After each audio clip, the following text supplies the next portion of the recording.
nos vamos a referir de la depresión más típica, que es la depresión endógena o la depresión melancólica. Porque en realidad hay distintos tipos de depresión. Ustedes se imaginan una persona con depresión es alguien que está tirado, llorando todo el día, por ejemplo, pero no necesariamente. Esa sería la depresión melancólica, más típica, que es la persona que, bueno, como dice la palabra, melancolía y angustia, eh, falta de energía, falta de motivación, pensamientos rumiantes de desesperanza, de ruina, inclusive de muerte. Pero hay otro tipo de depresiones, ¿no? Como una depresión atípica, que es la más frecuente que se ve en la bipolaridad. Y esa depresión atípica, por ejemplo, no hay melancolía necesariamente, simplemente la persona no se puede levantar de la cama. Es como si fuera una depresión más física. Me quiero levantar, pero el cuerpo no me responde. Pero no siempre hay angustia ni tristeza. Por ahí el paciente dice, no, no estoy triste, pero no me puedo levantar. Hay otro tipo de depresiones que pueden ser tipo depresiones más ansiosas, ¿no? Que son estas personas muchas veces, no siempre, pero trabajólicas, que trabajan todo el día, pero después no pueden disfrutar de las vacaciones. Tienen vacaciones y se angustian, se entristecen, no pueden disfrutarlo, porque en general están tapando su cuadro anímico con el trabajo, ocupándose de otras cosas. Después está la depresión postparto o la depresión psicótica, que es donde junto con la depresión aparecen síntomas psicóticos como alucinaciones, delirio, puede aparecer todo eso. Pero bueno, la mayoría, estos antidepresivos básicamente se va a referir más a los cuadros de la depresión más melancólica, salvo algunas excepciones. La depresión, por ahí a veces usamos mal el término de depresión, ¿no? ¿Viste? Cuando uno está mal y dice, estoy deprimida, y en realidad por ahí uno está triste o desganado, pero no necesariamente es el cuadro o la enfermedad de trastorno depresivo mayor. Porque el cuadro o enfermedad de trastorno depresivo mayor es una desregulación de todo el organismo. Parecido a lo que yo les decía la vez pasada, ¿no? Con respecto al trastorno de ansiedad, que la desregulación es a través de la noradrenalina, el cortisol, que de manera crónica va afectando todo nuestro sistema, especialmente el sistema nervioso central, acortando las dendritas de ciertas neuronas, que hace que uno esté con, por ejemplo, déficit cognitivo. Y esto, imagínense en un cuadro de depresión, que sería como un empeoramiento del cuadro de ansiedad, ¿no? Como un cuadro más grave que la ansiedad. Es el momento de mayor desgaste que tiene la persona. Entonces, la etiología o la base biológica de la depresión es que habría una deficiencia monoaminérgica de la noradrenalina y de la serotonina. El 5-HT es la serotonina. Entonces, si hay una deficiencia de esto, lógico que cómo corregiríamos los síntomas de la depresión, aumentando en el espacio intersináptico tanto la noradrenalina como la serotonina. Hasta ahora vamos bien, ¿no? ¿Se entiende cuál sería la base hipotética de una depresión? Porque hay un déficit de serotonina, noradrenalina y puede haber dopamina. Déficit de dopamina. La dopamina es un neurotransmisor que tiene que ver con el placer. La noradrenalina tendría que ver con la falta de voluntad, falta de energía. Y la serotonina tiene que ver con el ánimo en sí, ¿no? El disfrute, por ejemplo, también. Entonces, depende de la desregulación, es lo que vamos a ir usando. De igual manera, la mayoría de lo que tendemos a regular es la serotonina, salvo algunas diferencias. Fíjense, bueno, acá vemos la clasificación. Hay distintas clasificaciones, esta es una de ellas, ¿no? Donde tenemos los fármacos tricíclicos, tetracíclicos, inhibidores selectivos de la recaptación de serotonina, los inhibidores de la MAO-A y de la MAO-B, los inhibidores selectivos, los inhibidores de la recaptación de serotonina y noradrenalina, los inhibidores de la recaptación de noradrenalina y dopamina. Después algunos más específicos como antagonistas 2A, o sea, inhibidores de la recaptación de serotonina, agonistas melatoninérgicos o los multimodales, que serían los últimos como la vortioxetina y la vilazodona. Dentro de los tricíclicos, fíjense, está la imipramina, la amitriptilina, la clomipramina. ¿A qué les suena? ¿Les suena la amitriptilina, por ejemplo? Profe, Sí. perdón. El power no pasó. ¿Cómo? ¿No se ve el power? Se ve, pero Sigue no donde dice está todavía antidepresivo. en la diapositiva de antidepresivos. Ay, no mueve. A ver, vamos a ver.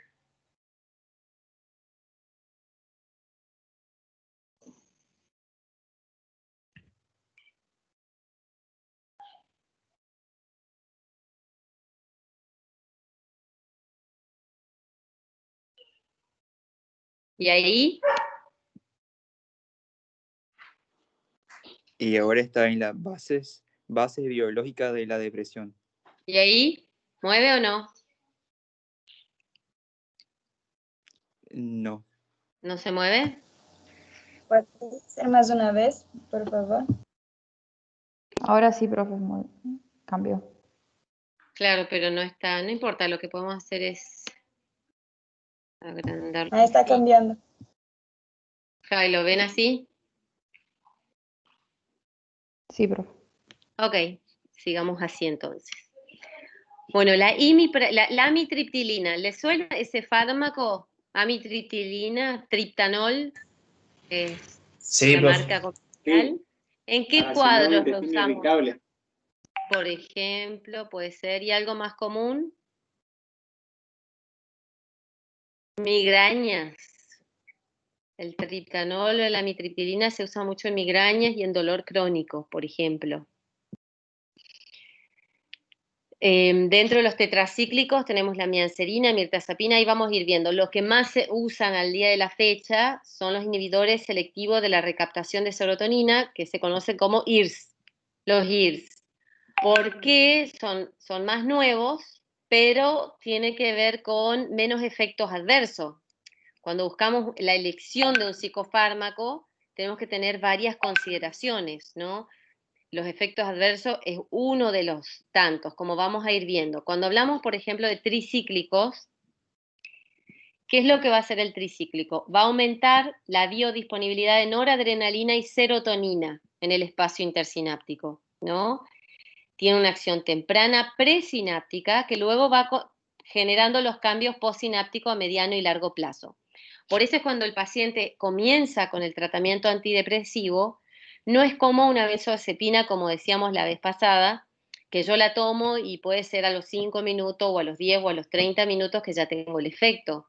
En el caso de los antidepresivos, se necesitan varias semanas, a veces entre 4 y 8 semanas, para empezar a sentir el efecto. Porque lo que va a ir generando es un cambio a nivel de la disponibilidad de estos neurotransmisores, generando cambios en la neurona posterior y en la posterior y así sucesivamente. Si hay un déficit que esa neurona está liberando de manera insuficiente los neurotransmisores, tenemos que generar que vuelva a liberar la cantidad de neurotransmisores. Pero para hacer estos cambios son progresivos. Por eso es que tardan. Dentro de los tricíclicos, fíjense, este antidepresivo tricíclico no solo va a actuar, como decíamos recién, aumentando la noradrenalina y la serotonina, como vemos acá, pero sino que también va a actuar sobre receptores histamínicos, muscarínicos, noradrenérgicos, y esto es fundamental entender por el tema de los efectos adversos. Imagínense, es más fácil cuando ustedes vean después, especialmente en psicofarmacología, si ustedes se tendrían que acordar exactamente de todos los efectos adversos, es imposible, ¿no? O sea, es demasiado dato. Pero una forma de acordarse es saber sobre qué receptores actúa. Si ustedes saben sobre qué receptores actúa, vamos a saber qué efectos adversos puede llegar a generar. Por ejemplo, en el caso de los IRS, si bloqueamos si es un inhibidor de la recaptación de serotonina, lo que va a generar son cefaleas, náuseas o disfunción sexual. La recaptación lo que va haciendo es, para aumentar la biodisponibilidad, como vemos acá en este dibujito, inhibe la recaptación. Es decir, como vemos en el primer botón sináptico.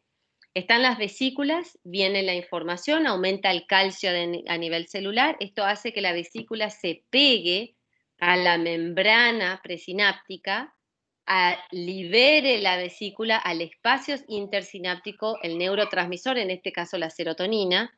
Esa serotonina va a actuar sobre el receptor postsináptico, como vemos acá en los puntitos verdes. ¿Y qué pasa con la serotonina? Se va a reutilizar, entonces esa misma neurona la va a recaptar para volver a colocarla en las vesículas, para volver a actuar, ¿no? El tema es que si está liberando poca serotonina y nosotros queremos generar un aumento de la liberación, lo que hace el tricíclico en este caso es inhibe la recaptación de serotonina y noradrenalina. Al no recaptarse, entonces va a haber un aumento del tiempo de este neurotransmisor en el espacio intersináptico, para continuar actuando sobre este receptor, generando cada vez más estímulo sobre el receptor. Este cambio es lo que va a generar a largo plazo, lo que decíamos, sobre la neurona postsináptica, que así sucesivamente generen los cambios neuroplásticos. Lo mismo sucede con la noradrenalina, ¿no? Inhibe la recaptación. En nuestro caso, en el caso de los tricíclicos, los antidepresivos, lógico que nosotros queremos estimular solo la serotonina, por ejemplo, o solo la noradrenalina. Pero, lamentablemente, bueno, el tricíclico es un antidepresivo viejo, por eso a medida que van pasando los años, se van especificando el antidepresivo es más, el IRS, por eso dice, es un inhibidor selectivo de la recaptación de serotonina, ¿no? Como que vamos especificando más el efecto para evitar los efectos adversos. No siempre nos interesa el bloqueo adrenérgico. ¿Qué puede llegar a pasar con los tricíclicos? Puede generar arritmia, mareo, hipotensión ortostática. En el caso de histaminérgico puede producir la sedación, la somnolencia y el aumento de peso. Esto es lo que pasa con los tricíclicos. A nivel muscarínico, la taquicardia, la visión borrosa, sequedad bucal, constipación, la retención urinaria o disfunción cognitiva. Por eso no sería ideal, por ejemplo, este fármaco para un abuelo o una persona mayor, ¿no? Fíjense, el inhibidor noradrenérgico, si es noradrenérgico, por ende va a aumentar la liberación de noradrenalina, ¿qué me puede generar? Obviamente si me está faltando, me va a levantar y esto me va a generar voluntad que no tenía o energía que no tenía. Pero si hay un efecto adverso, si yo no tengo falta de noradrenalina, me va a generar temblor, sudoración, taquicardia.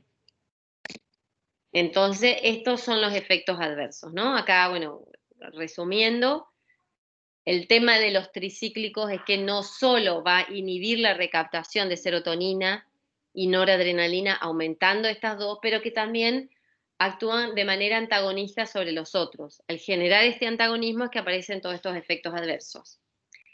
Profe, Para tener en cuenta, sí.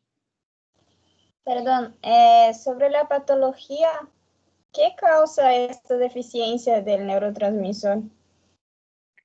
Para que nos toque una depresión, como cualquier enfermedad psiquiátrica, estamos hablando de depresión, bipolaridad, esquizofrenia, trastornos de ansiedad, yo tengo que tener una predisposición genética,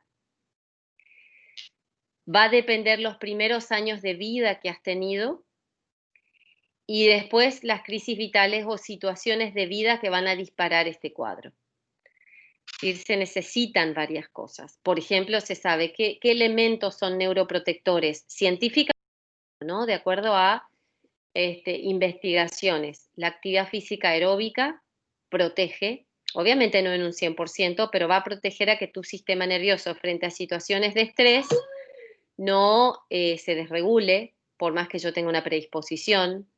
Se ha visto que la fe y la relación con Dios, ese es un estudio de investigación muy interesante que se ha hecho a lo largo de años, donde se evaluó la fe, la asistencia a las iglesias y tu relación con Dios, a ver si esto impactaba neurológicamente, si generaba algún cambio a nivel neurológico, es decir, se evaluaba a través de resonancias magnéticas. Y se había visto que, no la asistencia a las iglesias, muy interesante, lógico, porque uno puede asistir pero sin creer, ¿no?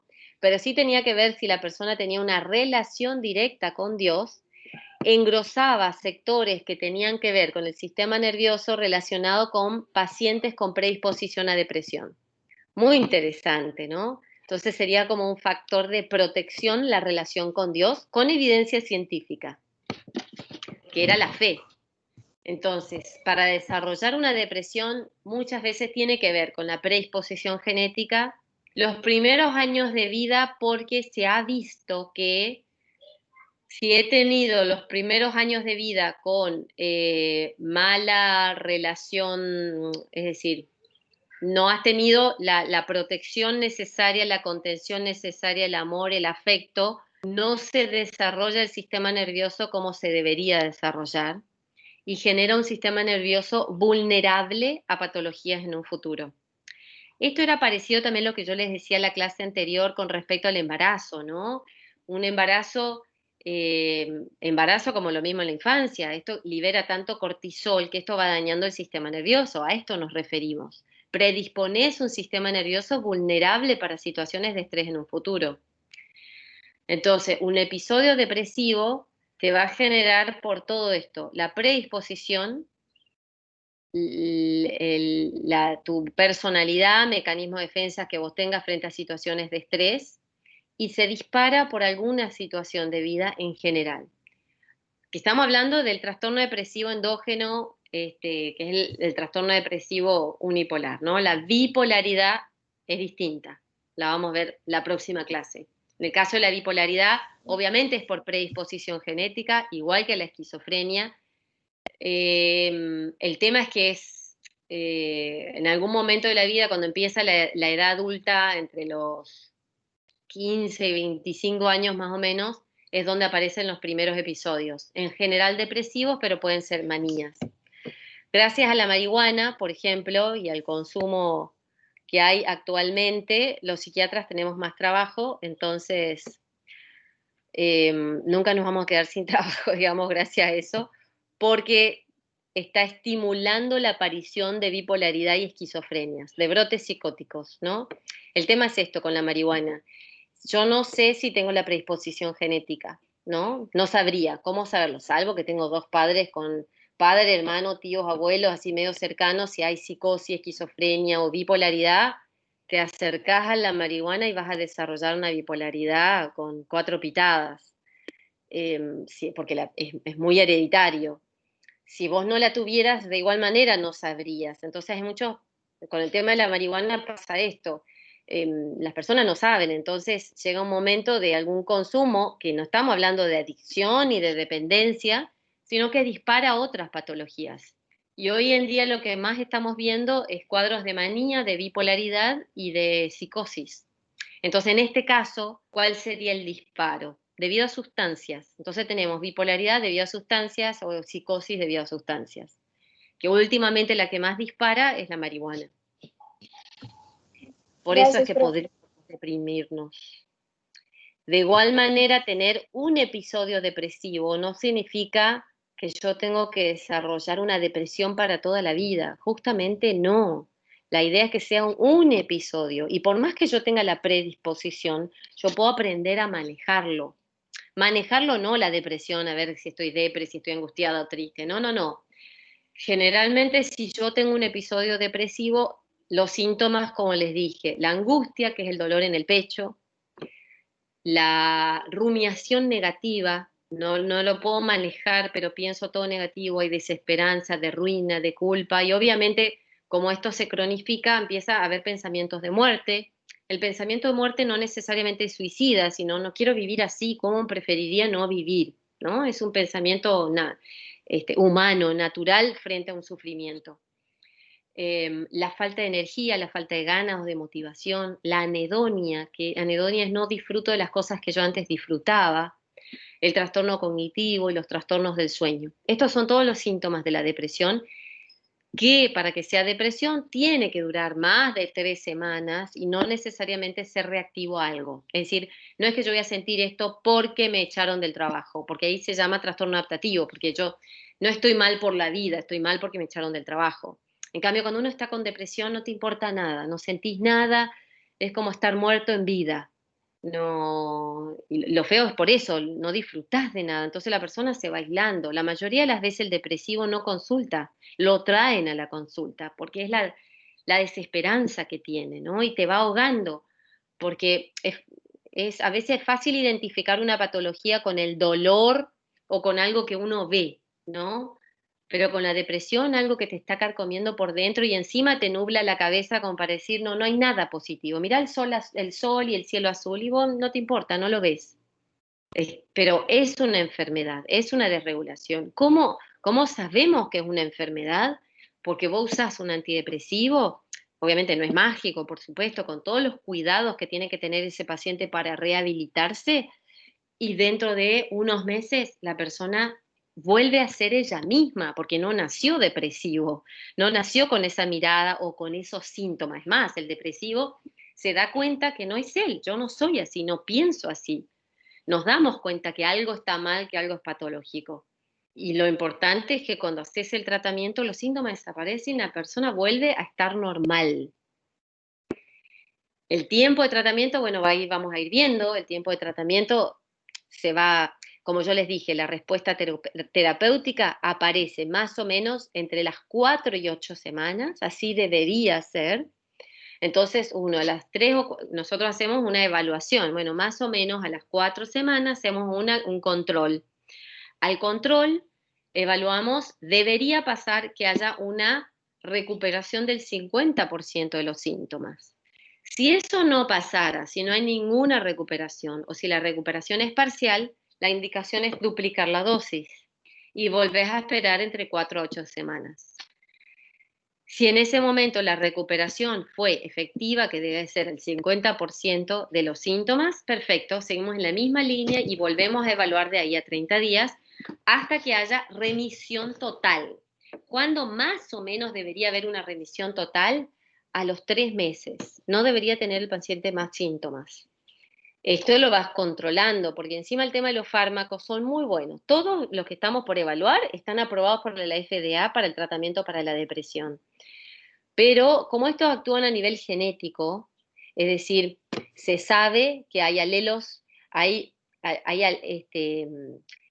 alelo corto en el receptor del transportador de la serotonina, donde si vos tenés 2 alelos cortos en ese gen, tenés mayor predisposición a depresión, y si no la tuvieras, no te vas a deprimir aparentemente. Vas a tener situaciones adaptativas, pero no te vas a deprimir. Entonces, por eso les decía que tiene que ver con lo genético. Entonces pasa de que por ahí a mí me funcionó un antidepresivo, me hizo re bien, pero a mi compañero no le hizo absolutamente nada, o tengo otro compañero que le cayó mal. Entonces hay que ir buscando qué antidepresivo, de acuerdo, obviamente primero la observación del médico, cuál va a necesitar, pero también ver la efectividad. Entonces, ¿cómo sabemos la efectividad? ¿Vamos a ver en 3 meses si funciona? No. 3 o 4 semanas ya tenemos que ver si hay una respuesta terapéutica. Si es parcial, se duplica. O sea, siempre esto está guiado, está escrito de cómo tenemos que actuar. Bueno, en el caso es similar a muchos otros fármacos, se absorben bien por vía oral, se distribuye bien, la vida media es prolongada, 20 a 30 horas, se metaboliza en el hígado. Que la vida media sea prolongada significa que al retirar el fármaco hay que hacerlo de manera paulatina, porque si no te pueden llegar a dar algunos síntomas de destete.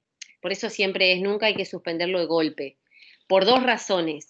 Porque si vos lo suspendés de golpe te podés tener algunos síntomas incómodos como mareo, vértigo, escalofrío, sensaciones raras en el cuerpo, que nada es peligroso, pero puede ser molesto.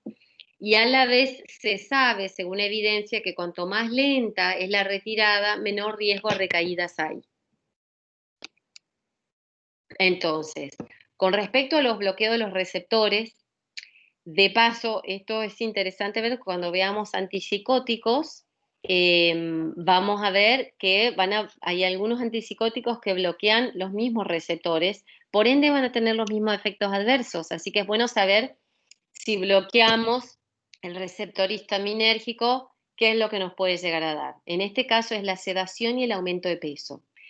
A veces la amitriptilina se usaba o se puede llegar a usar, depende, cuando si uno quisiera potenciar el antidepresivo, porque tiene un efecto sedativo. El tema es que no nos sirve todo lo demás, la visión borrosa, la midriasis, el aumento de la presión ocular, en una persona mayor la hipotensión ortostática o relacionado a las arritmias. Son muchos efectos adversos que por ahí otros antidepresivos no lo tienen. Entonces no se usa mucho, ¿no? En el caso de los antipsicóticos, nos resirve el efecto sedativo, porque hoy por hoy tratamos de usar menos el chaleco, ¿viste? ¿Vieron el chaleco que se puede usar a veces con pacientes con excitación psicomotriz? Lo usamos, pero los evitamos. Antes de usar eso es lo que nosotros le llamamos el chaleco farmacológico, ¿no? Entonces una persona con excitación psicomotriz, en vez de atarlos, los sedamos. Entonces un efecto sedativo, lo que yo le decía antes, a veces podemos combinar una benzoazepina o a veces la benzoazepina no sería útil, pero tenemos antipsicóticos que de paso de bloquear otros receptores, bloquean el receptor H1 y entonces tienen un efecto sedativo que nos sirve. Bueno, como decíamos, otros efectos adversos, pero todos estos efectos adversos están relacionados con los bloqueos de los receptores, no es que viene de la nada, ¿no? Y la mayoría de esto tiene que ver con los receptores histaminérgicos, colinérgicos, muscarínicos, noradrenérgicos o alfa 2, de los canales de sodio que tienen que ver con las arritmias. Acá vemos el tema del bloqueo auriculoventricular. El tema de la función sexual, eso está más relacionado con la serotonina. Lamentablemente, cuando hablamos de estos, nosotros queremos aumentar la serotonina en el espacio intersináptico, ¿no? Pero depende de qué neuronas o depende de qué áreas. Entonces, a veces pasa, la serotonina, por ejemplo, no es un neurotransmisor que solo está para regular el ánimo. También regula la función sexual, regula la libido, por ende, regula el apetito, regula el dolor. Entonces hay varias cosas. El tema es que nosotros queremos la especificidad del ánimo y a veces no se puede lograr la especificidad. Entonces un efecto adverso muy habitual, que lamentablemente lo tienen casi todos los antidepresivos, es el trastorno sexual. Entonces puede generar una disminución de la libido, anorgasmia o impotencia. En el caso de las mujeres con cuadros de depresión no les interesa la sexualidad, a veces ni siquiera se lo mencionás inicialmente, ¿no? Como un efecto adverso, porque, bueno, inicialmente lo que querés hacer es sacarle la angustia y los pensamientos feos. Pero al hombre sí es importante avisarle, porque la mujer cuando se deprime ya de por sí le baja la libido, por ende no va a haber un interés sexual. Pero en el hombre muchas veces aumenta la libido y aumenta la función sexual. Lo peor que le puede pasar a un hombre depresivo es que encima no pueda funcionar sexualmente y va a creer que es él. Así que peor le van a aumentar las ideas suicidas. Así que hay que avisarle en el caso de un hombre que el antidepresivo podría darle alguna alteración a nivel sexual, que no es él, que es la pastilla, y que si esto es un problema en algún momento, lo retiramos y buscamos otra cosa.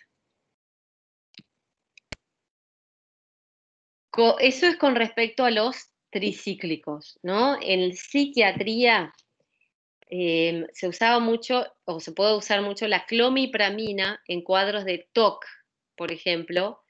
En algún momento la clomipramina venía endovenosa, entonces podíamos utilizarlo de manera endovenosa más rápido, actuaba de manera más rápido, pero en la Argentina ahora eso ya no está.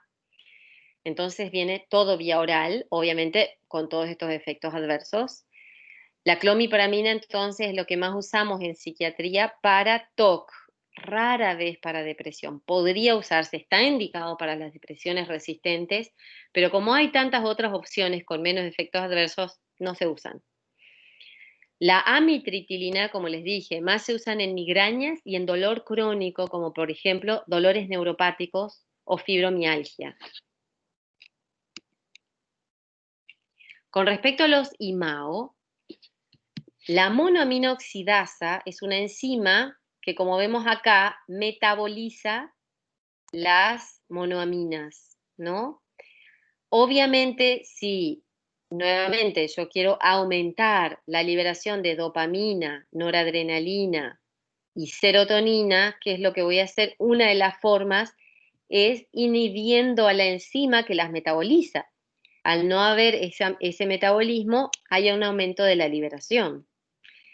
El tema es, las MAO yo les voy a contar así, muy de pasada, porque ya no se usan, es rarísimo ver si hay algún paciente que está con IMAO, debe ser un psiquiatra viejo generalmente, porque como les digo, cada vez hay nuevas opciones de tal vez la misma eficacia o mejor con menos efectos adversos. Entonces, la MAO A, fíjense, es más común en el intestino, la MAO B es la que nos interesa para el cerebro. El tema de las MAO es que teníamos los inhibidores no selectivos irreversibles, selectivos reversibles y irreversibles y los reversibles. El tema de los irreversibles es que el tema son las monoaminas. Entonces hay ciertos alimentos que tienen monoaminas, los aminoácidos, por supuesto, ¿no?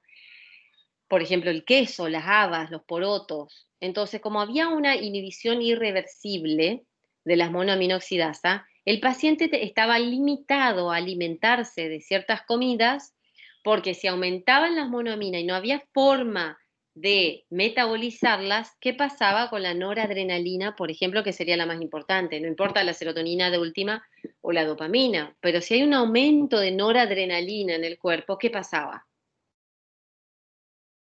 ¿Qué puede pasar? Que hablábamos de los ataques de pánico la vez pasada, una liberación de noradrenalina, taquicardia, palpitación, crisis hipertensivas. Y el tema es que tenías que esperar como 2 semanas para poder alimentarte o suspender el medicamento para poder alimentarte de estas comidas. Entonces, si estaba consumiendo un fármaco tipo un antidepresivo IMAO irreversible, era tanta, o sea, olvídense del queso, de los porotos, las pizzas de la noche, o sea, había mucha limitación y era muy alto el riesgo de que generaran crisis hipertensiva más que nada o los efectos adversos. Por estas razones que casi ni se usa. Después, por supuesto, estaba los inhibidores reversibles, la moclobemida. A lo sumo pueden encontrar algún paciente que todavía toma moclobemida, pero como les digo, igual, como es reversible, entonces hay menos efectos adversos con respecto a esto. Bueno, como les decía, necesitaba 2 a 3 semanas para volver a su situación inicial, ¿no? Pero se acumulaban para metabolizarse. Entonces generaban todo esto, ¿no? El riesgo de las crisis hipertensivas, que era el síndrome del queso, porque no podían comer quesos. Esto se daban en los irreversibles. Podía haber una hepatotoxicidad, bueno, la irritabilidad, hiperreflexia. Todo lo que tenga que ver con lo sexual tenía que ver con la serotonina, todo lo que tiene que ver con hipertensión, taquicardia, sudoración, eso tiene que ver con lo noradrenérgico, ¿no? Bueno, este es otro de los efectos adversos que podía generar, que son, fíjense, son similares los efectos adversos a los tricíclicos, ¿no? El tema del aumento de peso, las náuseas, visión borrosa, boca seca, todo por esto es que no se usa. De igual manera, podía haber riesgo suicida, convulsiones y principalmente crisis hipertensiva.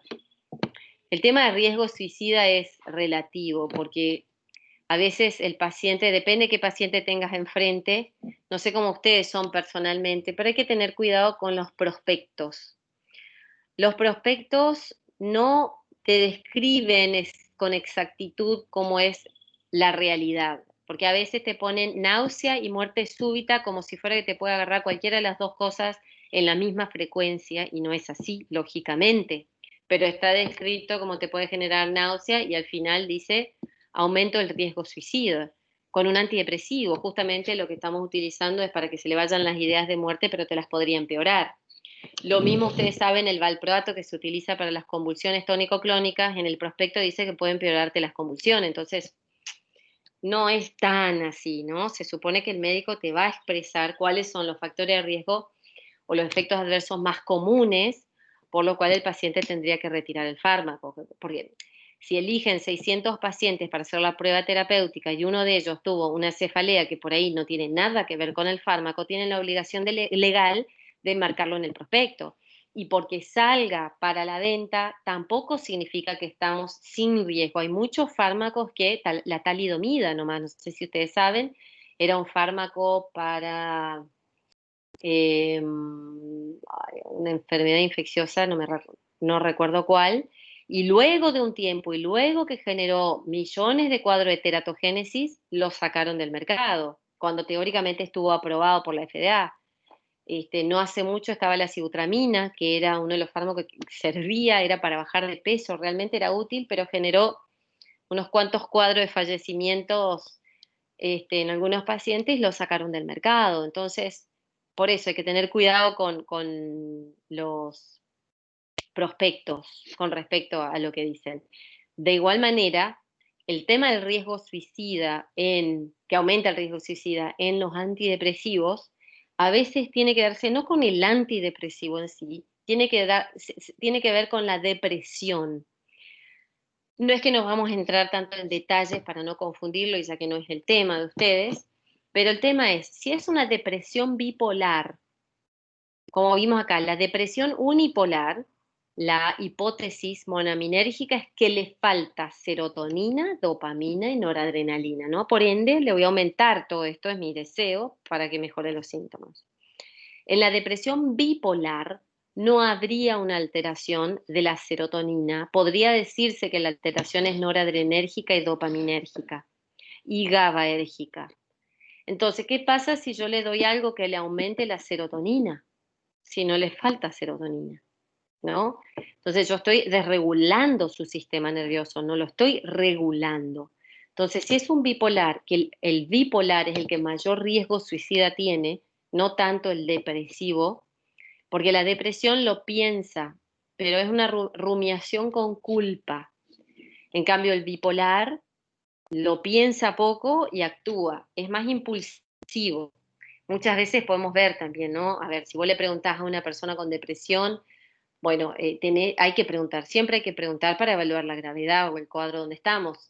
¿Tenés pensamientos de muerte? Te va a decir que sí, ¿no? Y esos pensamientos de muerte en algún momento te han generado ganas de quitarte la vida o planificaste cómo te quitarías la vida, porque es muy distinto a decir, prefiero no vivir, a dónde o cómo me quito la vida, ¿no? Y planificarlo. Y después realizarlo. Es muy distinto, ¿no? Obviamente tiene que ver con enfermedad.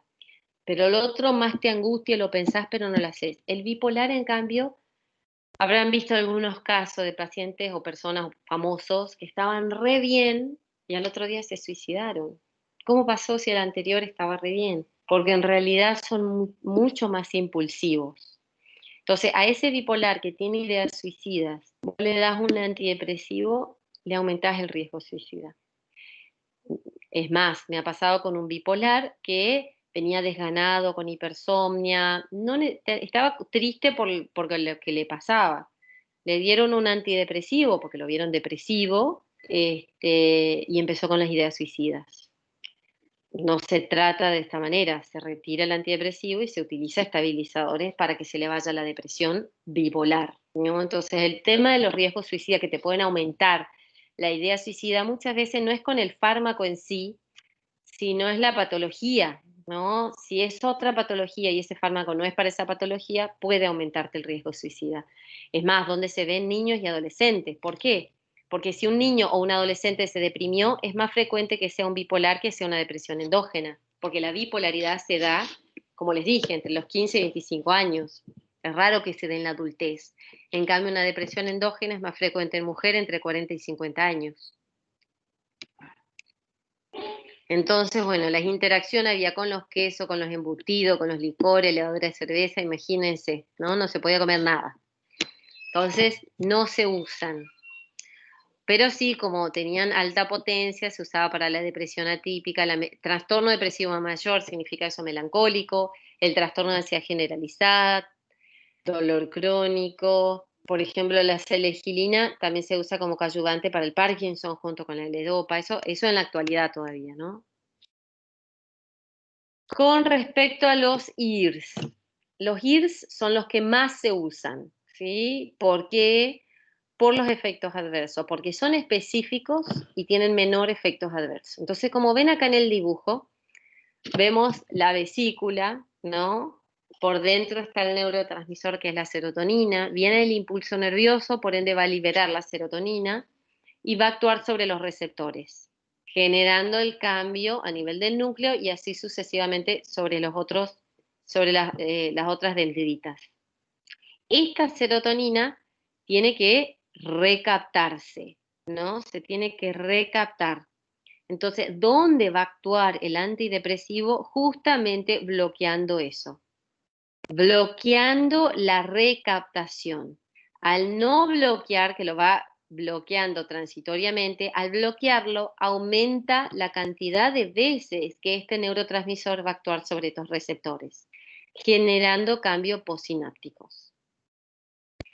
De ahí es que yo les suelo decir a los pacientes como un efecto cicatrizante, porque no me cambia a mí, no me cambia la personalidad, no es que de golpe yo voy a ser menos miedoso o más feliz, obviamente lo que va a hacer es quitarme los síntomas. Si mis miedos son patológicos, me los va a quitar. Si es un miedo normal, no me los tiene por qué quitar, ¿no? Lo que hace es que yo vuelva a sentirme normal, como en control de mis emociones. A veces, obvio, las personas dicen, bueno, pero no me va a quitar los problemas. Nadie te va a quitar los problemas, ni un psicólogo te va a quitar los problemas. Los problemas tenemos todos. El tema es si vos estás fuerte y entero para solucionarlos, vas a poder solucionarlo. Estás vencido y tenés la sensación de que el mundo está arriba tuyo, que no hay forma, no ves la salida y cada vez te ahogás más. Eso es lo patológico, porque no es la realidad. La realidad es que no está todo perdido, ¿no? Tiene que haber un pensamiento realista. Pero no es algo que yo lo puedo manejar. A un depresivo nunca le tenemos que decir, bueno, dale, ponele onda, levántate, porque es como decirle a alguien con 40 grados de fiebre, levántate y ponele onda. No es que no quiera, no puede. No puede. Es más, muchas veces cuando uno tiene un trato tipo reto hacia el paciente, le decimos, bueno, pero hacelo por tus hijos, hacelo por esto, hacelo por lo otro, en realidad le aumentamos la culpa, porque como encima no lo sienten, más van a ir sintiendo que estarían la familia mejor sin ellos. Más bien lo que hay que decir a una persona con depresión es, esto va a pasar, vamos a buscar ayuda, yo te voy a acompañar, no te voy a dejar sola. Y esto va a pasar, se corrige, va a pasar. Están todos los pensamientos negativos, por ahí no te van a creer, pero bueno, es el acompañamiento que uno puede tener con un paciente con depresión.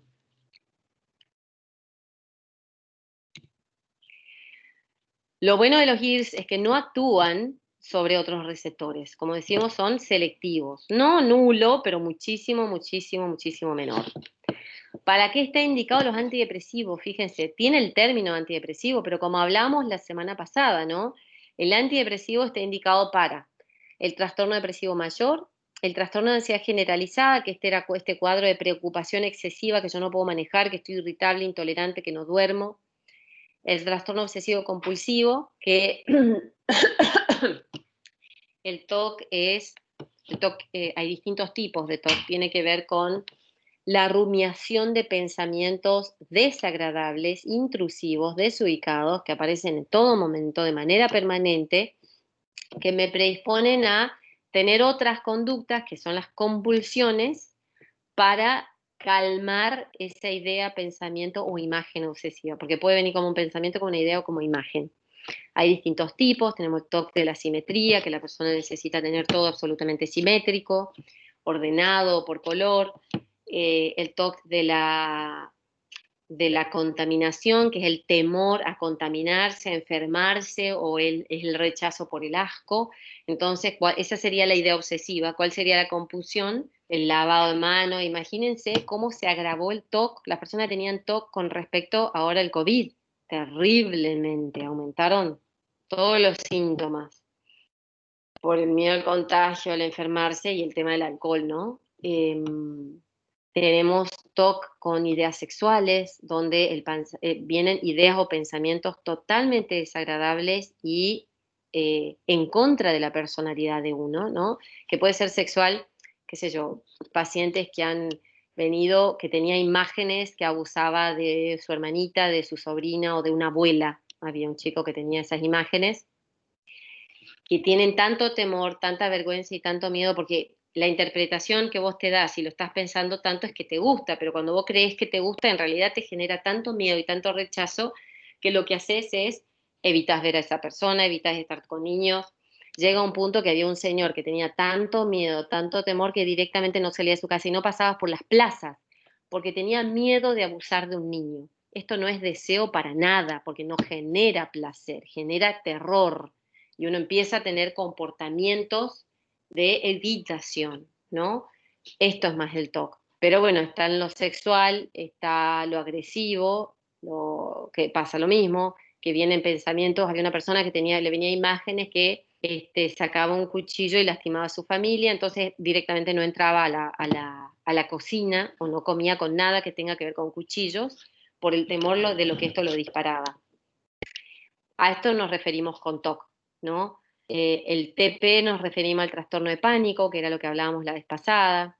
Los antidepresivos también se usan para la bulimia nerviosa, el trastorno disfórico premenstrual, la ansiedad social, el trastorno de estrés postraumático, el trastorno límite de personalidad. Es decir, hay varias indicaciones de esto, debido también a que se ha encontrado una desregulación de la serotonina en estos cuadros. Dentro de los IRS, la fluoxetina fue uno de los primeros. Fíjense que lo que les quiero mostrar dentro de los IRS, tenemos a la fluoxetina, la sertralina, la fluvoxamina, citalopram, sertralina y paroxetina. Todos estos antidepresivos con algunas diferencias. La fluoxetina es uno de los primeros. Es el que primero salió en los años 60, que decían el Prozac, que era la pastilla de la felicidad en Estados Unidos.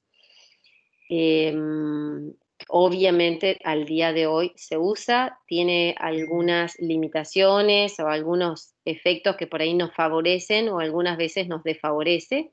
Por ejemplo, dentro de los que nos favorece el uso de la fluoxetina es que es un anorexígeno, entonces para pacientes que tienen una tendencia al aumento de peso o la depresión, por ejemplo, o el trastorno de ansiedad lo lleva a tener una ansiedad por comer, la fluoxetina al bajar la ansiedad también va a ir bajando la ansiedad por comer. Entonces eso sería muy positivo. A diferencia de la paroxetina es el más tricíclico de los IRS, le decimos, porque sí toca histamínico y muscarínico. Entonces de todos serías como el más sedativo, hay que darla de noche porque te puede dar sueño, puede aumentarte de peso, puede darte boca seca, puede darte constipación. Entonces, hay algunas diferencias, ¿no? La fluvoxamina, por ejemplo, es la que más se utiliza en TOC, junto con sertralina. Por ahí las dosis pueden ser distintas, es decir, no es lo mismo en una depresión, que vamos a usar la dosis básica, en el caso de la sertralina es 50 miligramos, puede usar entre 50 y 100, pero en un TOC podemos llevar hasta 300 miligramos, y combinando con otros antidepresivos, como decíamos, la clomipramina, que era un tricíclico. Está 2 veces la sertralina marcada, pero es una. Por ahí lo negativo de la fluoxetina es que es un inhibidor potente de la P450. ¿Qué significa esto? Que inhibe la citocromo que metaboliza los antidepresivos, como también, fíjense, neurolépticos, antiarrítmicos, beta bloqueantes y un montón de otros fármacos. Entonces, ¿qué pasa si va a inhibir? Es una enzima que inhibe la citocromo, o sea, va a inhibir la metabolización. ¿Qué va a pasar con los otros fármacos? ¿Aumentan en sangre o bajan en sangre? Aumentan. Aumentan, exacto. Entonces, si aumentan, si está tomando, por ejemplo, un antiarrítmico o un anticoagulante o un beta bloqueante y vos le das una fluoxetina, entonces puede empezar a haber efectos adversos para con los otros fármacos y te va a complicar la evolución del paciente. Entonces, no estaría indicada en pacientes que tienen muchos fármacos en su tratamiento. Y no me refiero solo, lógicamente, a lo psiquiátrico, ni siquiera a lo psiquiátrico, ¿no? Psiquiátrico como clínico. Si el paciente, entonces no estaría indicado en personas mayores, porque las personas mayores en general tienen muchos fármacos. Lo ideal es no utilizar porque es un inhibidor de la P450. Entonces tienen muchas interacciones. Con respecto a los efectos adversos, esto es general de todos los antidepresivos. ¿no? De todos los IRS, perdón. Salvo estas diferencias, como les decía, hay unas leves diferencias, ¿no? Como la fluoxetina podría decirse que es anorexígeno, o la paroxetina podría aumentar de peso. Por ejemplo, la sertralina o el escitalopram puede aumentar como no debería. Es decir, es como vemos los efectos adversos. No es que yo le voy a dar un fármaco y va a tener todo. Imagínense, vas a tener náuseas, disfunción sexual, va a ser un antiagregante plaquetario, va a aumentar tu sudoración, vas a tener temblor, hiponatremia, y encima lo tenés que tomar un año. ¡Qué felicidad!, ¿no? O sea, no es que vas a tener todos estos efectos adversos y hay que aguantarlos por un tratamiento de 12 a 18 meses. No tenés que sentir ningún efecto adverso. Donde hay un efecto adverso, se quita y se busca otro. O sea, por eso tiene que haber tolerancia. Si no hay tolerancia, se busca otro. Pero por ahí sí es bueno saber o comentarle al paciente qué efectos adversos pueden ser los más frecuentes, ¿no? Para que no se asuste, que no le tenga miedo. A ver, si te dicen, toma la pastilla que esto es para tu depresión, ok, yo la tomo y después de una semana no siento nada, ¿qué vas a pensar? No sirve para nada lo que me diste. En cambio, si vos le explicás, a ver, el antidepresivo va a actuar recién entre 15 o 20 días, vos vas a empezar a sentir que la angustia calma y los pensamientos y rumiación va a calmar, recién la voluntad o la energía o el disfrute lo vas a sentir entre los 30 y 40 días, porque más o menos le explicas el funcionamiento del antidepresivo, lo que va a hacer es regular tu sistema nervioso, tiene que generar que vuelva a funcionar como antes y eso le lleva unos días. Como todo tratamiento, te quebraste un hueso y vos mañana vas a caminar porque te pongan el yeso, no, necesita un tiempo de cicatrización. Una neumonía, por más que vos te estén dando el antibiótico hoy, no significa que te curaste hoy, te lleva tiempo. Lo mismo pasa con el sistema nervioso. Lamentablemente puede llegar a ser un poco más lenta la recuperación en comparación a otras cosas o por el grado de sufrimiento, pero de que aparece la recuperación, aparece, o por lo menos hay que controlarla, que lo que estés tomando funcione, ¿no? El efecto adverso más común, más frecuente, son las náuseas, que lógicamente no es que tengo que estar aguantando unas ganas de vomitar todo el día. Por ahí lo esperable es que haya un leve efecto de estómago revuelto o una leve náusea, muy leve, que ni siquiera me afecte en mi cotidianidad y que puede llegar a durarte 5 o 7 días, ¿no? Obviamente si yo tomo una o dos pastillas y me generó vómitos directamente, listo, no lo tolerás. Pero sí te puede dar una sensación de estómago revuelto unos días. Entonces siempre la recomendación es que el inicio sea paulatino. Se empieza con la mitad, con alimentos por 7 días y de ahí una por día.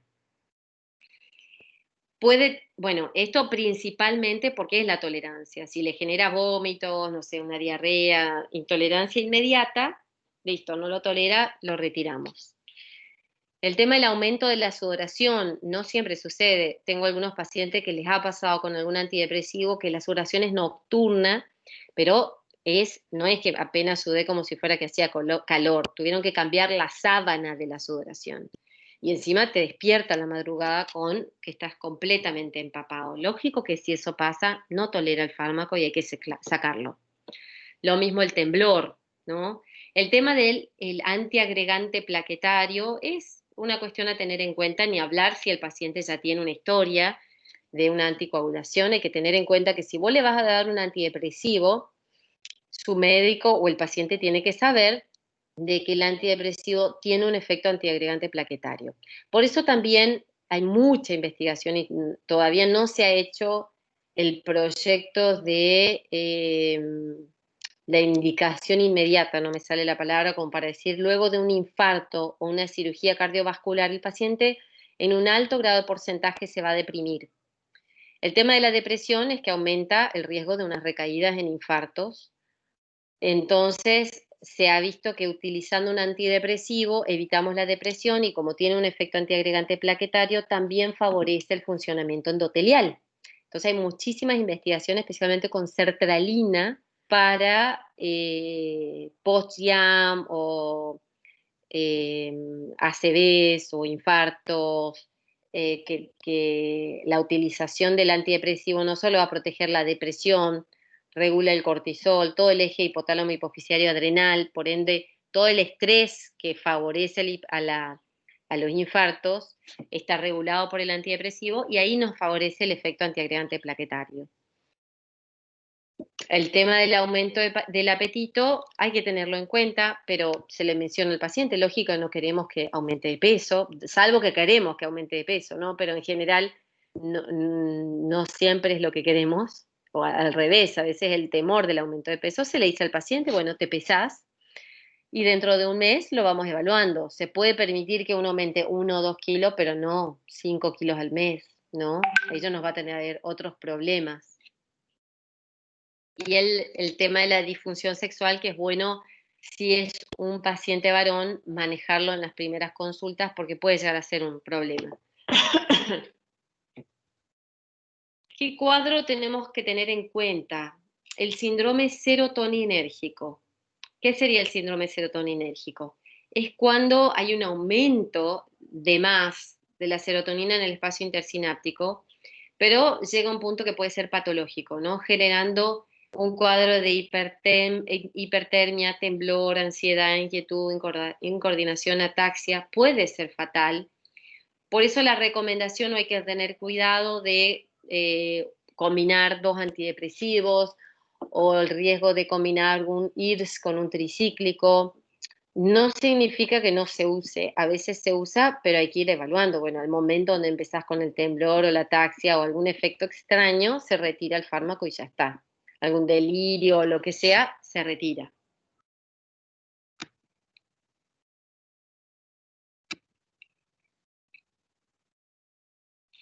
Con respecto a los duales, le decimos duales, son, como dice acá, los inhibidores de la recaptación de serotonina y noradrenalina.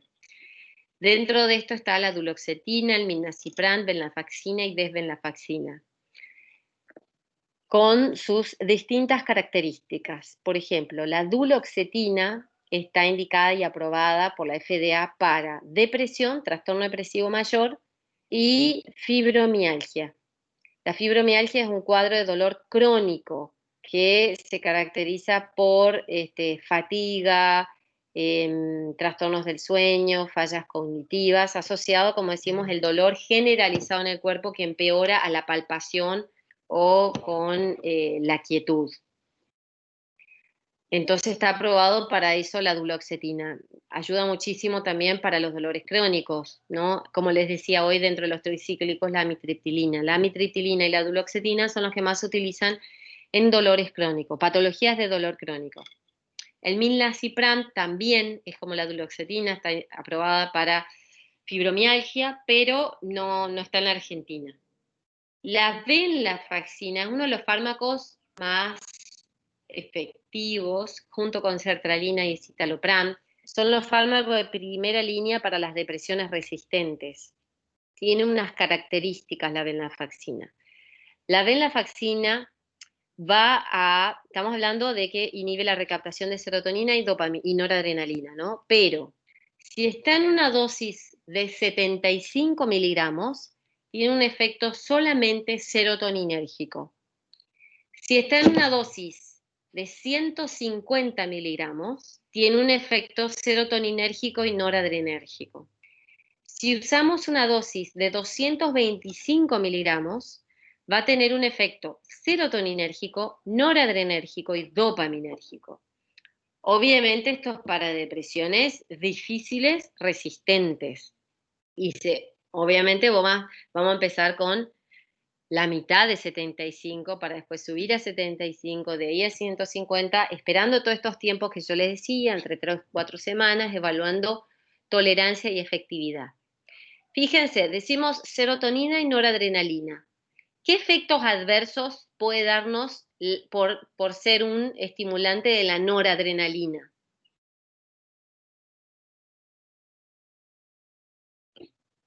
Taquicardia, palpitaciones.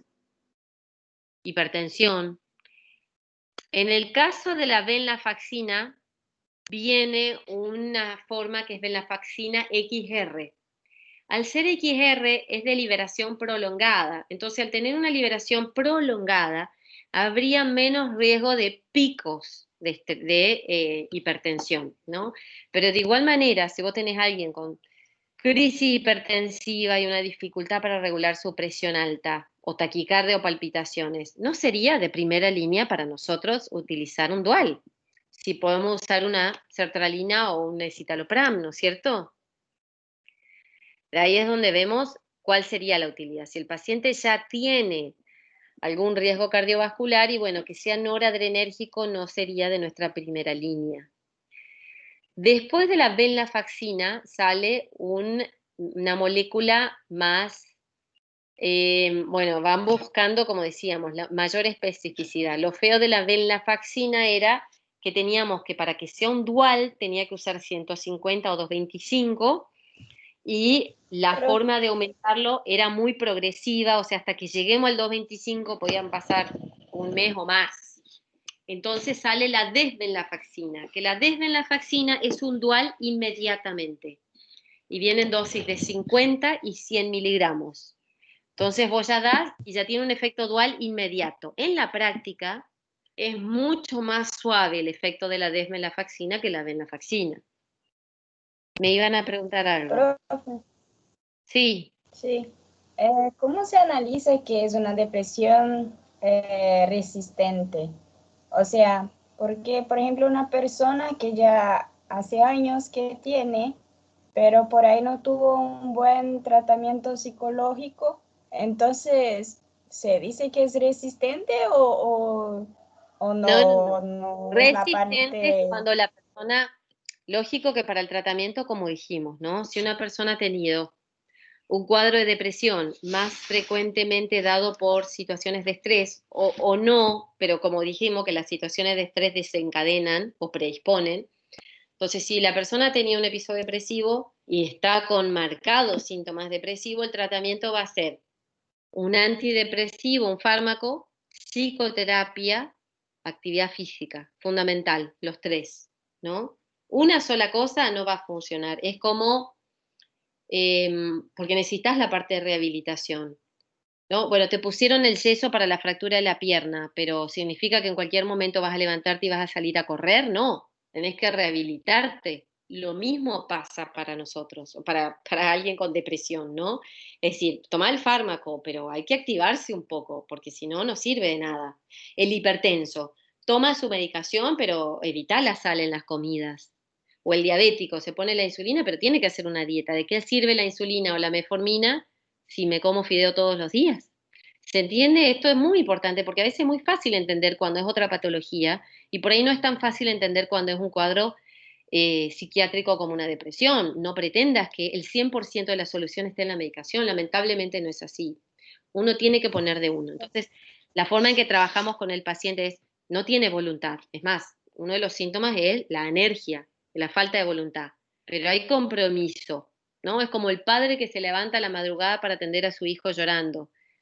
¿Es la voluntad y las ganas lo que te levanta a la madrugada? No, es el compromiso. ¿Nos vamos a Pero, trabajar todos los días con las ganas y la voluntad? No, es compromiso. Entonces, a veces, cuando le pedimos al paciente hay que levantarse y hacer actividad física, hay que ponerle compromiso. Obviamente, no es tan fácil, no siempre lo hacen, a veces es necesario la internación para generarlo. Sí, ¿me iban a preguntar algo? ¿cómo yo sé distinguir? Sí, ¿cómo yo sé está así desanimada que no?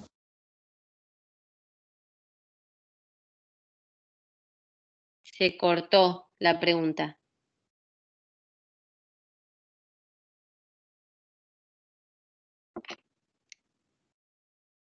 Hola,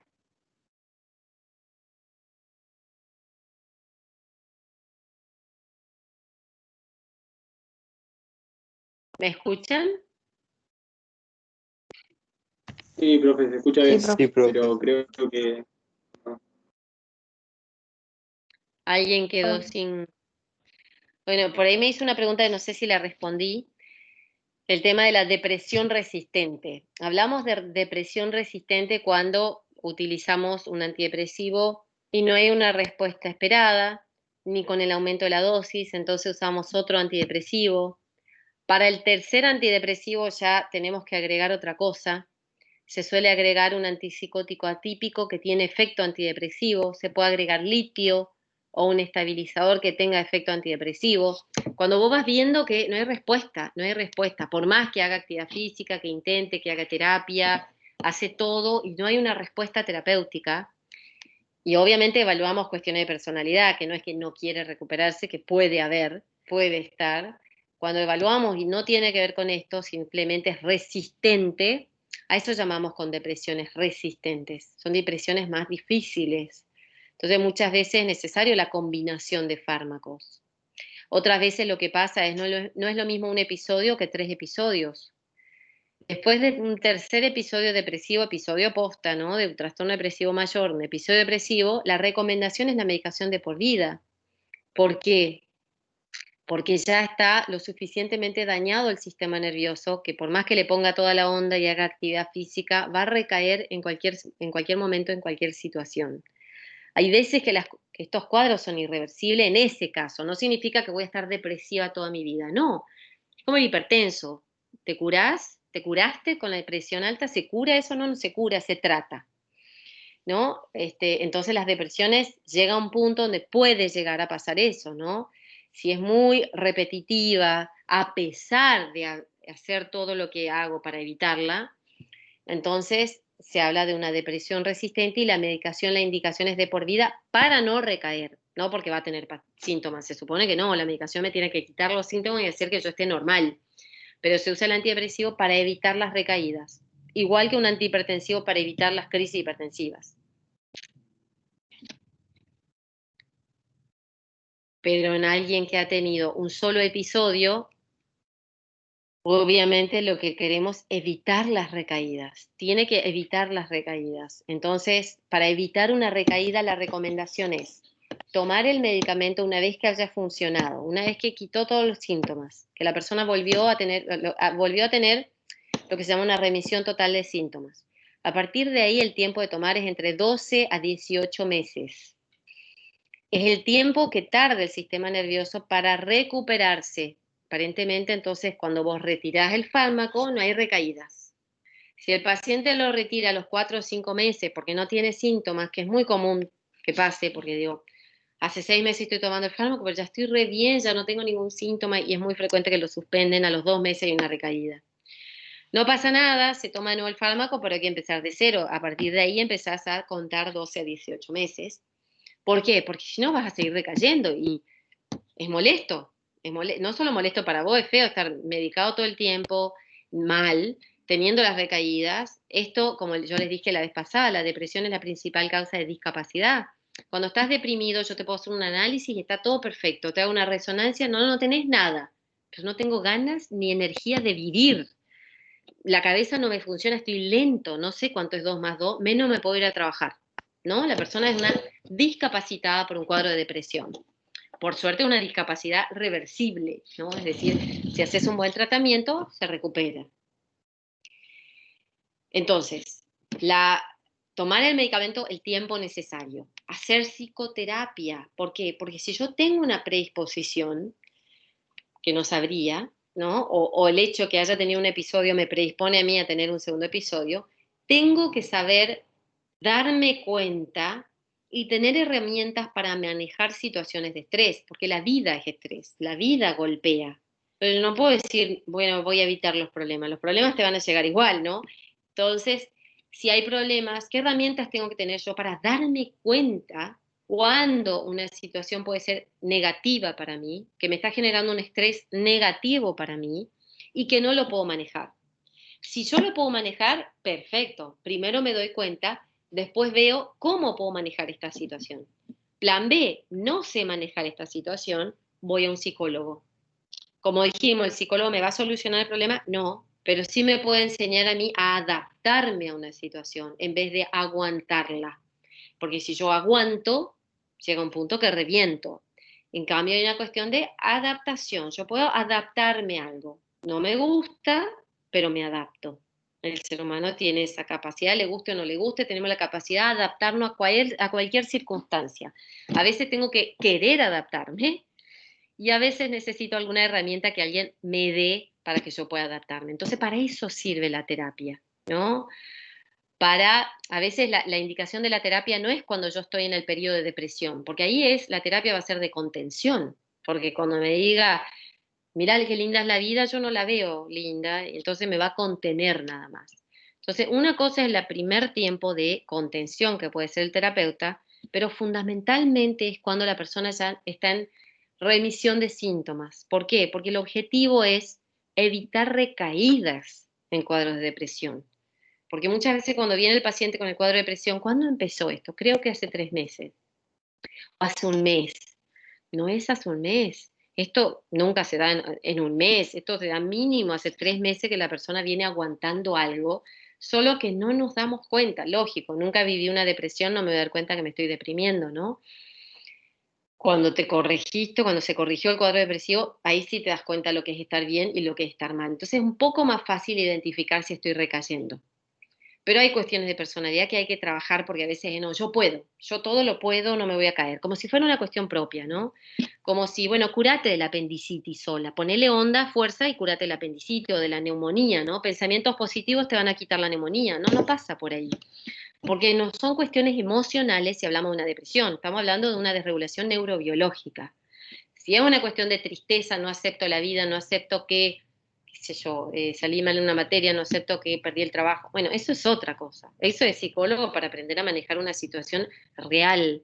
Pero cuando hablamos de depresión, que estamos hablando, no me puedo levantar, no tengo ganas de vivir, me quito la vida a pesar de tener 4 o 5 hijos, pues si esta persona no es así, se enfermó, es una enfermedad mental, se desregula, te cambia la vida. Pero lo bueno es que cuando la persona se recupera, dice, no puedo creer que estaba así, es muy positivo a veces ver esa parte para enseñarle al paciente, no eras vos, porque en ese momento te confunde tanto la cabeza que vos decís, soy yo, es todo mi culpa, y no es así, la cabeza te engaña, hasta que te recuperás. Entonces, volviendo a los bueno, y la tercer pata para evitar las recaídas, dijimos, el tiempo de medicación, el psicólogo, y realizar actividad física. ¿Sí? Porque si yo tengo una predisposición, la actividad física aeróbica, como les dije en muchas oportunidades, genera un efecto protector resiliente en el sistema nervioso, que por más que yo tenga la predisposición, va a evitar las recaídas. Fíjense, muy interesante, en este último tiempo de pandemia, la cantidad de consultas que yo he tenido de pacientes con cuadro de depresión y ansiedad que nunca habían tenido, personas jóvenes, entre 30 y 40 años más o menos, 40, 50, ¿qué fue lo que cambió en su vida? Que dejaron de hacer actividad física, especialmente hombres me pasó, de ver que tenían sus reuniones sociales en fútbol, en las bochas, tenis y rugby era otro, ¿no? Otro paciente. Y como no podían por el tema de la pandemia reunirse, dejaron de hacer su actividad física, el resto de su vida continuó igual, pero ¿qué hacían? Iban a su casa, trabajo, trabajo, casa, casa, trabajo, y era la única rutina que hacían, no tenían la actividad física. Y se deprimieron o llegaron algunos con un trastorno de ansiedad generalizada. Evidentemente la actividad física lo que les generaba era un efecto neuroprotector que a pesar del estrés y la cotidianidad no se desregulaba. Por eso también en nuestra internación tenemos la actividad física a la mañana y la tarde, por más que el tiempo de internación son 7 a 10 días, por ahí ponele máximo 15 días. Y yo le estoy diciendo que el efecto del antidepresivo aparece entre las 4 y 8 semanas. ¿Cómo puede ser entonces que un paciente se sienta muchísimo mejor entre 7 y 8 días? No curado, no restablecido, pero muchísimo mejor, con una remisión notable de síntomas, por el efecto de la actividad física. Por eso es fundamental para cada uno de ustedes y conocidos que estimulen el tema de la actividad física. El día, siempre les digo a mis pacientes, a ver, no, pero no quiero, pero no puedo, porque la actividad física no tengo ganas, que no me gusta. El día de la internación en este servicio sale 10.000 pesos por día. Al menos que te quieras ir a una institución como la Colonia en Diamante o el Roballo, que es una institución psiquiátrica. Entonces, o eso, o salimos a caminar. ¿Cuál sería tu mejor inversión económica, no? La actividad física evita las enfermedades, entonces es preferible hacer actividad física, por más que no tenga uno ganas. No es una cuestión de voluntad, es una cuestión de autocuidado. Es una cuestión de autocuidado. A veces la medicación no la tomamos porque nos gusta, sino porque consideramos que es beneficiosa para mi salud, lo mismo que la actividad física. Bueno, toda esta psicoeducación es lo que hay que hacerle a un paciente, ¿no? Para que entienda por qué somos tan pesados con la actividad física. Entonces, la desvenlafaxina es un dual de manera inmediata, actúa con 50 o 100 miligramos. Si es un dual y es noradrenérgico, entonces va a ser para esas depresiones, en todo este caso, ¿no? De los duales, esas depresiones donde impacta muchísimo la energía, la falta de voluntad. No necesariamente la ansiedad, ¿no? Porque si alguien que está muy ansioso, un panicoso, y vos le das una desvenlafaxina que es noradrenérgica, imagínense que va a generar en la primera semana, si tenía 5 episodios de pánico, va a tener 10. Entonces, no sería el indicado para alguien ansioso, pero sí para alguien que esté enérgico, sin energía, sin voluntad, aplastado. Entonces, en ese caso, vendría ideal. Lo bueno de la desvenlafaxina es que es dentro de los antidepresivos que menor interacciones tiene con psicofármacos. Con fármacos en general. No genera interacciones. Entonces, si hay un abuelo que por ahí está con depresión y es enérgico, no es ansioso, la desvenlafaxina sería ideal utilizar porque tiene muy pocas interacciones. A diferencia que era la fluoxetina. ¿Quieren hacemos 5 minutos de un break?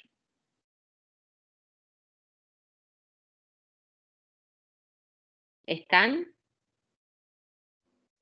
Sí, profe, estamos. Sí, profe. Bueno. Dale, hacemos 3 minutitos de un descanso y ya volvemos.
¿Seguimos? Seguimos, profe. Vale. Entonces, las indicaciones, por ejemplo, de la venlafaxina, tiene indicaciones, como les dije, la venlafaxina, el escitalopram, la sertralina, son las que más se utilizan en general para todo, ¿no? Es como que una vez se dice, bueno, vos querés no errarle a un cuadro, puedes usar alguna de estas tres, ¿no? Salvo algunas diferencias o detalles. Tenemos el trastorno depresivo mayor, trastorno de ansiedad generalizada, la ansiedad social, trastorno de pánico. Los efectos adversos van a estar relacionados tanto con lo serotoninérgico como lo noradrenérgico. Lo que tenía que ver con la serotonina, lo que yo les dije, ¿no? Inicialmente la sensación de náuseas o malestar gástrico que tiene que ser leve, por eso el comienzo es gradual, la disfunción sexual, puede generar un leve, en el caso de la venlafaxina, un efecto activante al principio y esto después se estabiliza. La hiponatremia, el aumento del sangrado, eso todo está relacionado, ¿no?, con lo serotoninérgico. Lo que tiene que ver con la hipertensión o taquicardia que pueda generarse es más que nada con lo noradrenérgico, pero como les dije, a veces en la venlafaxina tenemos dos formas de administración, puede ser como comprimido o de liberación controlada. Entonces, al ser de liberación controlada, evitamos muchos efectos adversos con respecto al noradrenérgico. En el caso de la venlafaxina, está aprobada solo para la depresión mayor, más allá que después en la práctica se puede usar para otras cosas, ¿no? Pero es un dual, entonces por ahí en cuadros de ansiedad no necesariamente sería el más indicado. Pero lo bueno de la venlafaxina son las pocas interacciones. El milnacipran y la duloxetina, me enfoco más en la duloxetina porque el milnacipran no está acá, pero las indicaciones son similares, es trastorno depresivo mayor y fibromialgia. También es un dual, entonces el efecto adverso va a ser muy similar, insomnio, mareo, aumento de las transaminasas puede darte la duloxetina, nada negativo, nada de riesgo, y todo lo demás que ya veníamos hablando. Cuando hablamos de antidepresivos tetracíclicos, son dos, está la mianserina y la mirtazapina. Por ejemplo, no se usan en la actualidad, no se usan tanto como antidepresivos puramente. Podrían usarse, obviamente, son buenos antidepresivos, tienen buena efectividad, pero algunos tienen efectos adversos, como por ejemplo el caso de la mirtazapina, que puede generar aumento de peso. Sí, como es un antagonista del receptor alfa 2, va a aumentar la serotonina, noradrenalina, pero tiene un alto efecto sedativo, igual que la mianserina. Entonces, muchas veces se utiliza como dice acá en la diapositiva, ¿no?, para el insomnio de mantenimiento. Como hablamos la vez pasada, cuando es un insomnio pertinaz, que no se acomoda con una benzodiazepina en 3 semanas y necesitamos meses de utilizar alguna medicación para corregir el sueño, en ese caso estaría indicado la mianserina o la mirtazapina. Pero al tener un efecto antagonista de los receptores alfa 2, alfa 1, puede tener los efectos adversos con respecto a esto, ¿no? Como también la hipotensión ortostática, como hablamos de la vez pasada, el aumento de peso. Entonces, por estos efectos adversos, a veces no son los más indicados para un cuadro solamente de depresión. Como les dije, teniendo tantas opciones antes, ¿no? El bupropión, no sé si les suena el odranal, por ejemplo, el odranal, que es el bupropión. Bueno, la marca en la Argentina es el odranal o el Wellbutrin. Es el único antidepresivo que está aprobado para la depresión bipolar. ¿Por qué? Porque no es serotoninérgico, como les dije, ¿no? En el caso de una bipolaridad, el bipolar es aquel paciente que tiene episodios de manía o aceleración psicomotriz con episodios de depresión. Solo que las depresiones son distintas. No es que alguien puede hacer una depresión unipolar y después ser bipolar. No, sos bipolar y si tuviste un episodio toda la vida fuiste bipolar porque es una cuestión genética. No es que me agarró la bipolaridad, ya sos así, ¿no? Es como decir soy alérgico, tengo alergia a algo, no se puede corregir, ya tu organismo es así. Entonces, en el caso de la bipolaridad, si te deprimís en un cuadro de bipolaridad, aparte de que las características son distintas, los síntomas son distintas, la hipótesis no necesariamente es serotoninérgica, sino que la desregulación es más noradrenérgica y dopaminérgica. Por ende, el antidepresivo que estaría indicado, que podría utilizarse, es más el bupropión. Pero el bupropión también se utiliza, como dice la diapositiva, para otros trastornos, como es la dependencia al tabaco. Para la dependencia al tabaco hay dos fármacos que se utilizan, la vareniclina y el bupropión, pero depende para qué sería, ¿no? Como el bupropión es noradrenérgico, también si es un paciente que tiene ataque de pánico o es súper ansioso, no sería el más indicado. Pero si es una persona más bien con una tendencia depresiva, desganada, el bupropión sería el indicado. Pero se utiliza también para abandonar la dependencia tabáquica porque disminuye el craving. El craving es el deseo imperioso por fumar. También está indicado como una segunda opción en los trastornos déficit atencional, cuando no actuaría o por alguna razón no se utilizan los neuroestimulantes. ¿Alguna pregunta con respecto a esto hasta ahora? ¿No? Profe, ¿qué consecuencias hay? Bueno, usted ya mencionó el tema de un paciente que tenga una noradrenalina normal, una serotonina normal, pero si el paciente consume dosis muy bajas de estos fármacos sin tener ningún tipo de depresión. ¿Qué fármacos? Alguno de estos, ya No. sea que te aumente, por ejemplo, saquemos la noradrenalina porque ya dijimos, pero serotonina o dopamina. Claro, un IRS. Si usamos solo un IRS, que Claro. es serotonina nada más. Un paciente que Puede está bien pasarte a dosis bajas. nada, no te va a pasar absolutamente nada, no vas a sentir nada. Es como tomar un antibiótico si no tenés una infección, no vas a sentir nada. Lo sumo te puede... si es dosis baja, ni siquiera un efecto adverso vas a tener, ¿no? Pero si fuera la dosis habitual, te va a agarrar un efecto adverso, lo sumo, pero nada más. Disfunción sexual, mira, vos hombre, no te lo recomiendo. ¿Viste? No te va a agarrar nada. Porque lo que hace es regula lo que está desregulado. Si no hay nada desregulado, al aumentarte la serotonina solo es lo que le puede pasar a alguien con bipolaridad. Te va a dar efectos adversos. Pero nada más. Gracias. Nada. No genera nada. Ningún problema. Esto es todo lo que tenemos con respecto a antidepresivos, ¿sí? Como yo les fui dando algunos datos que no están en las diapositivas, pero por ahí pueden ser preguntas de exámenes, ¿no? Como el caso de la fluoxetina, o para qué o cuáles son las funciones de los otros antidepresivos, el caso de la venlafaxina, cuándo es dual, si es de 75 miligramos no es dual, pero cuando la subimos a 150 es dual y cuando la subimos a 225 también actúa a nivel dopaminérgico que tiene que ver con el placer. ¿Alguna pregunta con respecto a esto?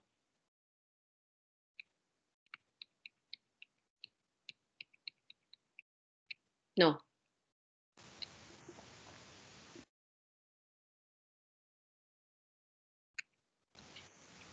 ¿No?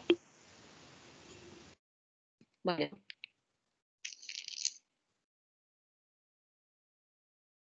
Les comento algo para ir empezando la semana que viene, ya que tenemos 15 minutos.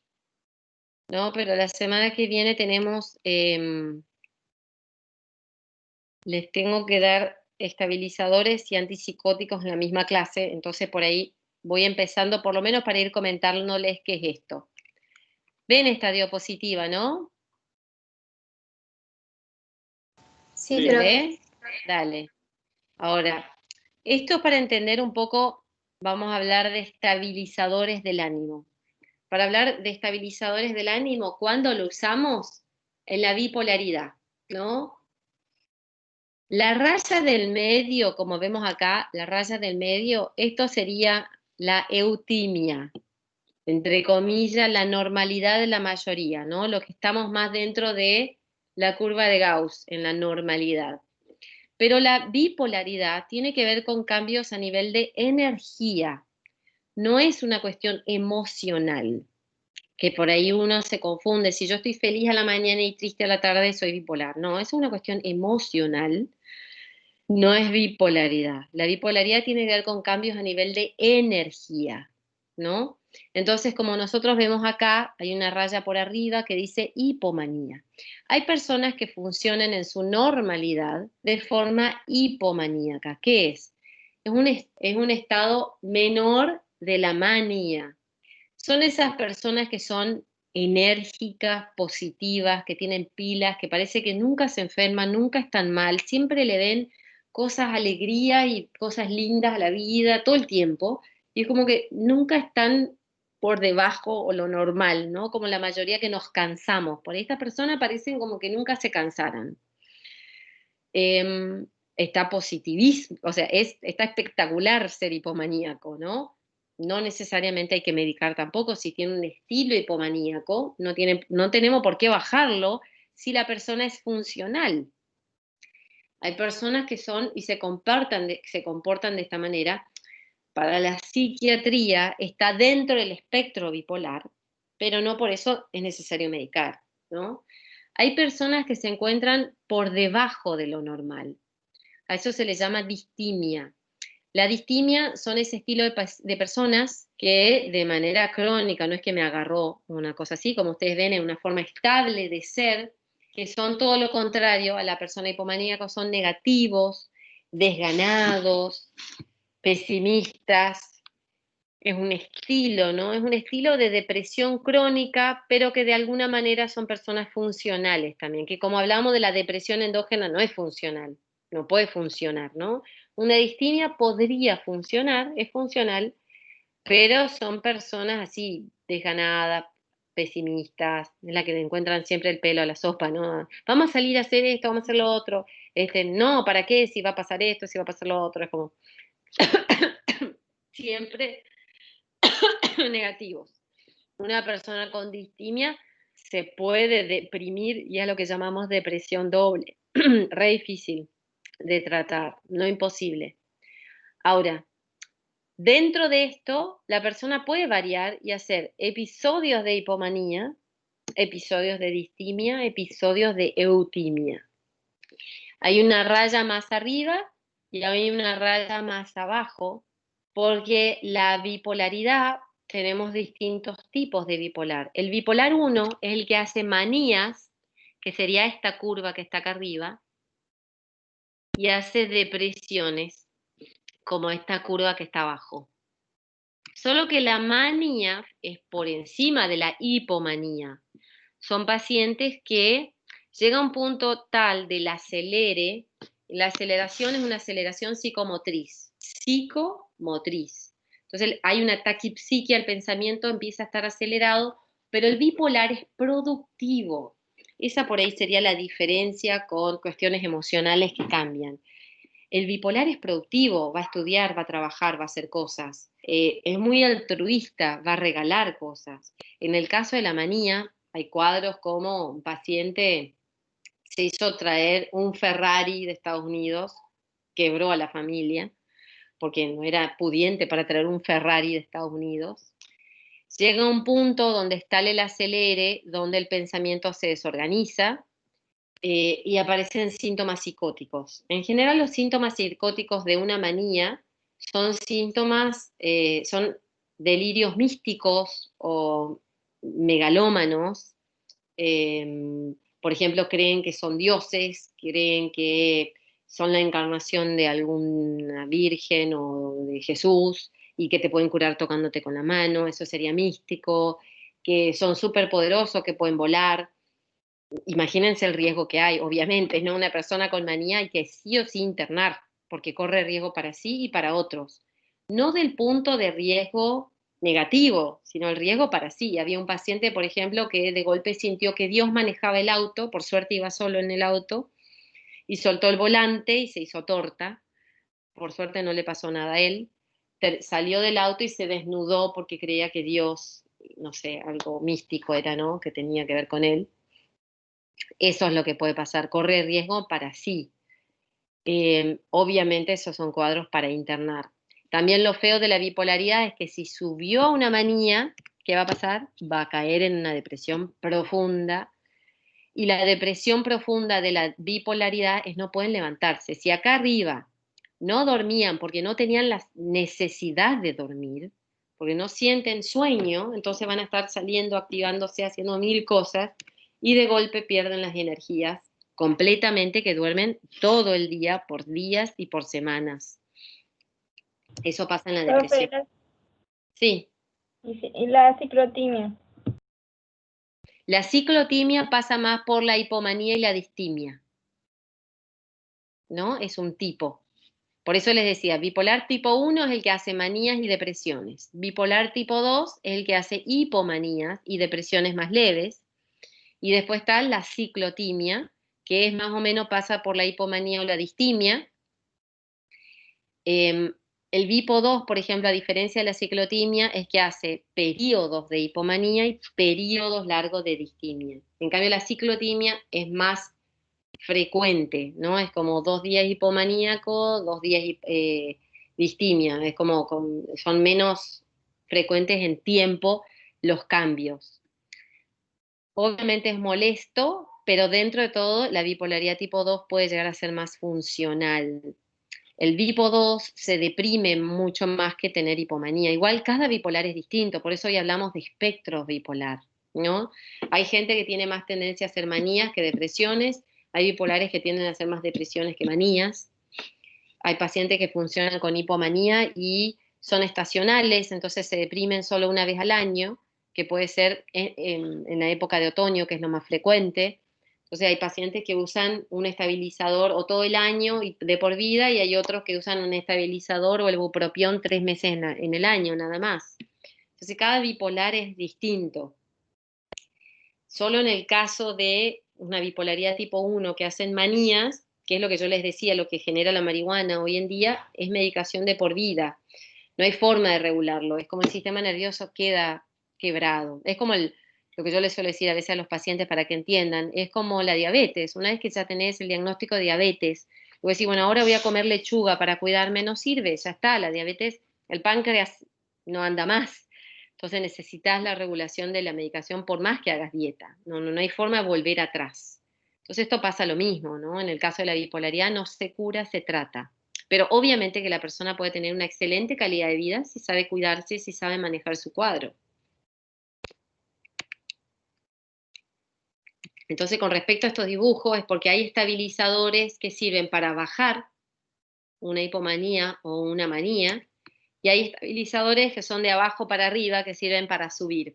Porque en estos casos no usamos antidepresivos, usamos estabilizadores, ¿no? Ahí tenemos algunos, por ejemplo, ¿no? En el caso de la depresión, podemos tener la carbamazepina o la oscarbazepina, que en realidad son muy poco efectivos, casi no se usan para la bipolaridad, podría decirse que son mayores estabilizadores. La carbamazepina es uno de los estabilizadores que con muy poca frecuencia ya se está usando para la bipolaridad.